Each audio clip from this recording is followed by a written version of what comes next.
Good news అండి. ఎవరైతే gate 2026 రాస్తున్నారో అన్ని బ్రాంచెస్ వాళ్ళకైతే అడ్మిట్ కార్డ్ అనేది రిలీజ్ అయ్యింది. సో ఎవరైనా మీకు తెలిసి ఉంటే డౌన్లోడ్ చేసుకోండి. తెలియని వాళ్ళైతే నేను ఈ వీడియోలో స్టెప్ బై స్టెప్ ఎక్స్ప్లెయిన్ చేస్తాను. అడ్మిట్ కార్డ్ ఎలా డౌన్లోడ్ చేసుకోవాలని చెప్పేసి. ఈ అడ్మిట్ కార్డ్ అనేది 26లో ఎవరెవరు ఎగ్జామ్ రాస్తున్నారో వాళ్ళందరికీ, గేట్ ఎగ్జామ్ ఎవరు రాస్తున్నారో 26లో వాళ్ళందరికీ, ప్రతి ఒక్క బ్రాంచ్కి అయితే ఆల్ టికెట్ అనేది నిన్న అనౌన్స్ చేశారు. కాకపోతే ఈరోజు అయితే అడ్మిట్ కార్డ్ అయితే డౌన్లోడ్ అవుతుంది ఈరోజు. సో ఎవరైనా డౌన్లోడ్ చేసుకోవాలనుకుంటే ఈ వీడియో అయితే చూడండి, నేను స్టెప్ బై స్టెప్ చెప్తాను. ఫస్ట్ గూగుల్లోకి వెళ్ళేసి గేట్ 2026 అని కొట్టండి. కొట్టిన ఫస్ట్ సైట్ ఏదో వస్తుంది కదా, గేట్ 26 అని చెప్పేసి. దీన్ని క్లిక్ చేసిన తర్వాత సైట్ ఓపెన్ చేసి ఎలా ఉంటుంది. ఈ సైట్లో అయితే ఏం కాదు. నెక్స్ట్ మన నోటిఫికేషన్స్ అని క్లిక్ చేసిన తర్వాత ఫస్ట్ ఉంది కదా, activity gate 26 has been release is available for download అని చెప్పేసి. ఇది ఇంకో పోర్టల్ తీసుకెళ్తుంది మనని.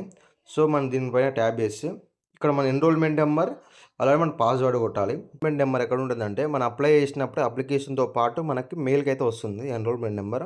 ఒకసారి చెక్ చేసుకోండి, ఎన్రోల్మెంట్ నెంబర్ అయితే పక్కా ఉంటుంది. అలానే మీరు అప్పుడు క్రియేట్ చేసుకున్న పాస్వర్డ్ ఉంటుంది.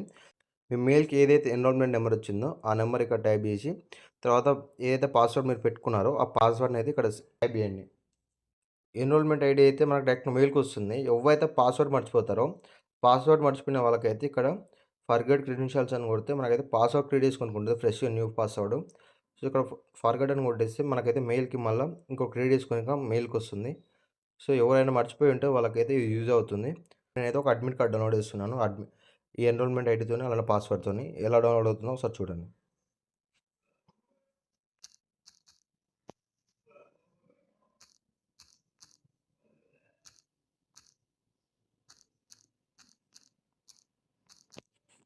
ఇక నెక్స్ట్ పాస్వర్డ్ కొట్టాలి.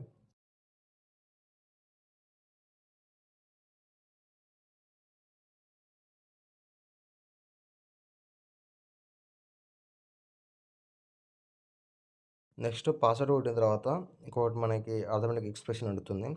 సో ఆటోమేటిక్ ఎక్స్ప్రెషన్ ఏముంటుంది, మీకు సింబల్ కూడా ఉంటుంది కదా, దాన్ని అయితే ఎంటర్ చేయండి. మనకు డౌన్లోడ్ వచ్చిన తర్వాత ఇట్లా అడ్మిట్ కార్డ్ అయితే ఇక్కడ వస్తుంది పీడిఎఫ్. సో ఇలా ఎవరైతే డౌన్లోడ్ చేసుకోలేదో వాళ్ళ కోసం అయితే ఇది process. So admit card, so ప్రతి ఒక్కరు అయితే వీడియోని అయితే ఎవరికైతే యూజ్ ఉందో వాళ్ళకైతే షేర్ చేయండి. సేమ్ ప్రాసెస్ ఎలా చెప్పినా అలానే. ఎవరైనా పాస్వర్డ్ మర్చిపోయి ఉంటే వాళ్ళు మాత్రం కింద ఉన్న ఫర్గెట్ క్రెడెన్షియల్ ఉంది కదా, దాన్ని ట్యాబ్ చేస్తే మనకైతే ఇంకో కొత్త పాస్వర్డ్ క్రియేట్ చేసుకునే ఆప్షన్ ఉంటుంది. సో ఈ వీడియో కానీ మీకు నచ్చితే లైక్ చేయండి. ఇంకా ఫర్దర్గా ఎలాంటి అప్డేట్స్ వచ్చినా అని మన ఛానల్ అయితే పోస్ట్ చేస్తాను నేను. సో ఆ వీడియోస్ కోసం అయితే ఛానల్ సబ్స్క్రైబ్ చేసి పెట్టుకోండి. Thank you for watching.